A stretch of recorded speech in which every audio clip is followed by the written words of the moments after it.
matindi to, tol. Ano yan? Paborito mo to. Ay, nako. Oo. Paborito nyo to. Hindi ko pa alam yan, pero mukhang Sige, maganda yan. record nyo muna. Matindi to, mga kababayan. Wait. It's very...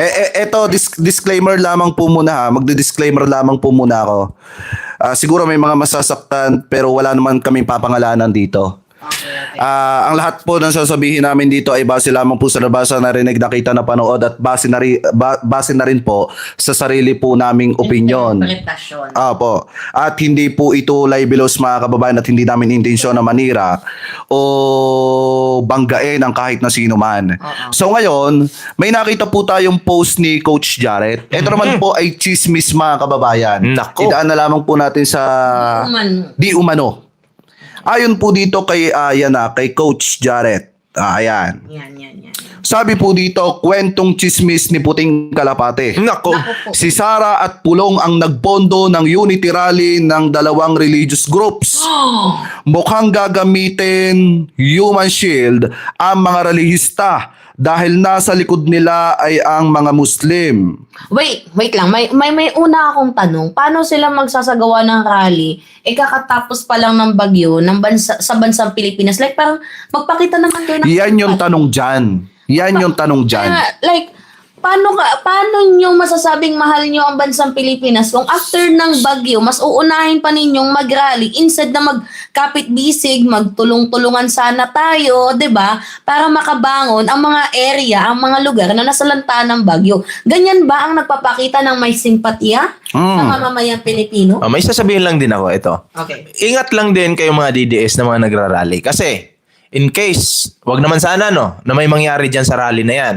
May mga na-disgrasya, sana wag mangyari.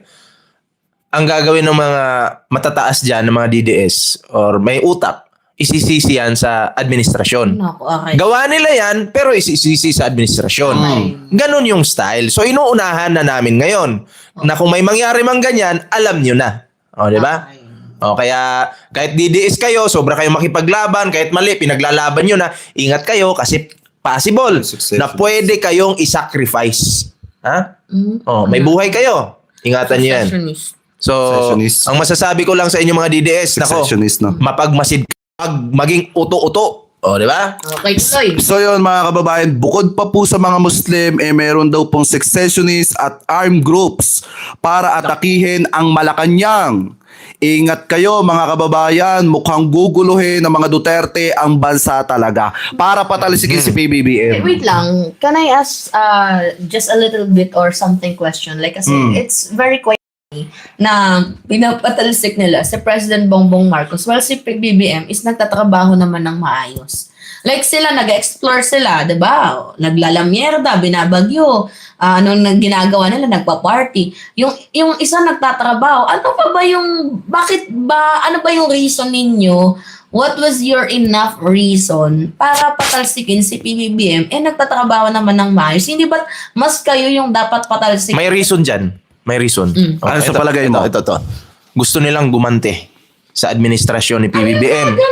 Kasi napakulong yung kanilang tatay. Si PBBM ba? Nagpakulong sa kanilang ama? Yan yung tanong. Simple lang yun. Hindi kasi Naranasan din nila yung sarap nung nasa Malacanang pa sila. Kontrolado nila yung lahat. I think it's the power. Diba? Yeah. Ako naman, tingin ko dyan, may mga kaalyado yung dalawang religious group. Ito, wala kaming pinapangalanan na yung dalawang religious group, may mga kaalyado yan na tatamaan talaga ng investigasyon na makukulong. At the same time, yung pinakamatindi pa dyan. May idea na ako. Kasi yung isa sangkot talaga, pinapakasuhan sa ombudsman. Yung isang religious group. Yung isa naman, basta kapatid. Yung anak nung may-ari ng religious group. Pinakakasuhan na ng plunder sa ombudsman. Oo, tapos yung isang religious group naman, kita naman sa isang senador dyan, si Senator Rodante Marcoleta, di ba? Kung ano yung fanatic nila. Pero mga minamahal, ang religious kasi, hindi dapat inaano yan sa politika. Kasi ang religion, supposedly, dapat sa tawag dito, sa pagpe-pray sa God, kung paano tayo makakasalba sa kasalanan, Tama. paano tayo maililigtas sa pamamagitan ng salita ng Diyos. And hindi dapat 'to ginagamit bilang shield ng mga politiko. Kasi ganito yung mangyayari.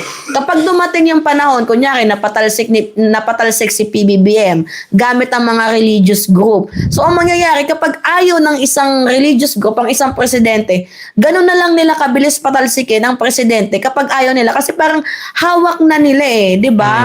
So may power na sila na at saka ito nakakapagdaka, hindi nga nagbabayad ng tax sa mga religious group na yan tapos sila pa yung may ganang magpatalsik. Okay. Diba? So, Sa, masasabi ko lang dito, pasensya na po sa mga miyembro ng religious group na to. Oo, pasensya na po. Alam ko, miyembro lang kayo, biktima lang din po kayo. Uy, diba? Pero naniniwala pa din ako, madami sa mga religious group na yan, hindi lang din nagsasalita. Oo. Madaming matitino dyan. Biktima lang kayo, ano? Ginagago lang po kayo ng leader ninyo. Kasi pera-pera, nandyan yung korupsyon. Kasi ang religious group, hindi dapat makialam sa usaping pampolitika. Kasi mga Diba? minamahal, ganito kung ako yung tatanungin ninyo, bakit mangunguna ang isang relihiyon na hindi din naman, di ba, tingnan nyo, sa nag-comment, si Leo Lentomula, yan, yung recent comment. Bakit magrarally ang isang religious group na in the first place, hindi nga sila nagbabayad ng tax? Di ba, what was your reason na patalsikin ng presidente? Hindi nga kayo nakakatulong sa bansang Pilipinas. Bakit? Yung mga religious group na yan, religious organization, nagsishow ba ng transparency? Kasi ang hiling nila is for transparency daw. Bakit kayo? Pinapakita ba ninyo yung kita ninyo? Paano kayo nakapagpatayo ng ganyang kalaking simbahan? Magkano yung kinikita ninyo? Yung 10%, totoo ba? So, di ba, ano yung reason ninyo para patalsikin ng isang tao na kung kayo nga mismo, wala nga transparency sa inyo? Kasi kung gusto niyo ng transparency, dapat nagsisimula yan sa mismong bahay ninyo. Tsaka magising na yung mga dyan, yung mga miyembro, no? Ginagago lang po kayo ng leader ninyo, okay? Na imbis na pagsisimba po yung inaatupag ninyo, abay, pinapunta po kayo dun sa sulok ng kanto, mag-rally kayo dun, 2-3 araw, nauulanan kayo, naaarawan kayo, pag uwi nyo ng bahay, nagkakasakit kayo, gutom pa kayo, ginagago po kayo, I di think ba? mayroon tinatawag na under the table na usapan dyan. Kung ako lang yung una kong nakikita. Okay lang sana kung kasama yung leader sa rally. Hindi, ganito. Yun nga. Okay, parang dito ang nagsasakripisyo. Tapos ang pangit pa, sasabing peace rally. Hindi, tinatago lang nila sa sa faith gathering, pero yung punto doon is talagang mapasipan. Naniniwala yung mga miyembro. Karamihan po naniniwala na peace rally talaga.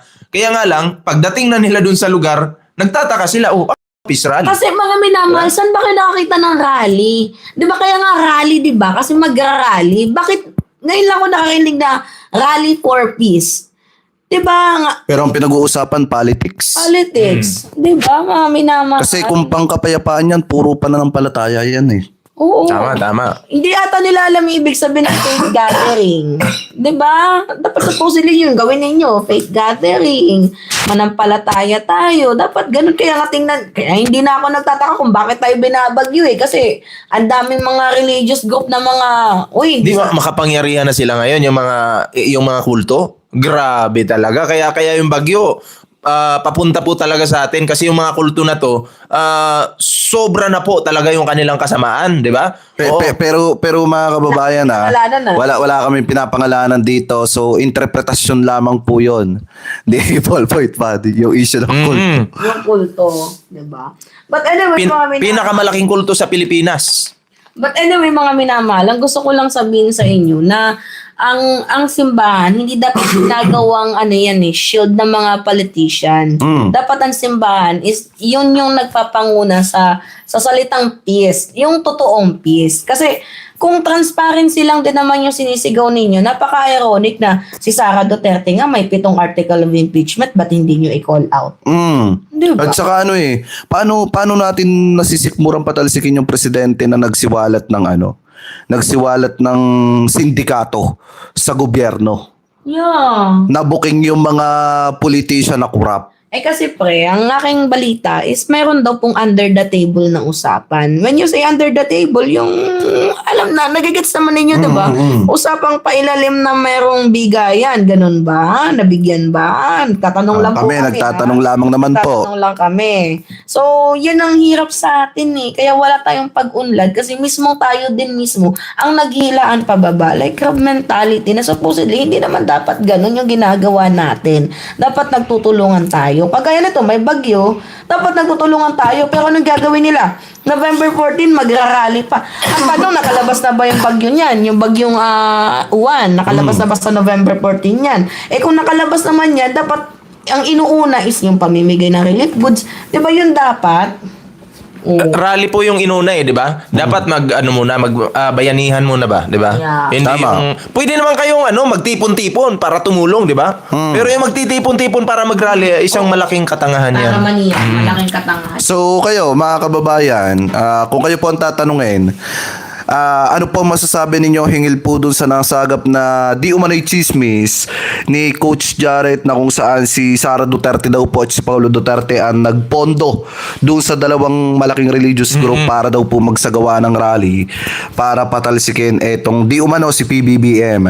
So comment below na lamang po kung ano pa masasabi ninyo hingil po sa mga topic na yan na tinalakay po natin.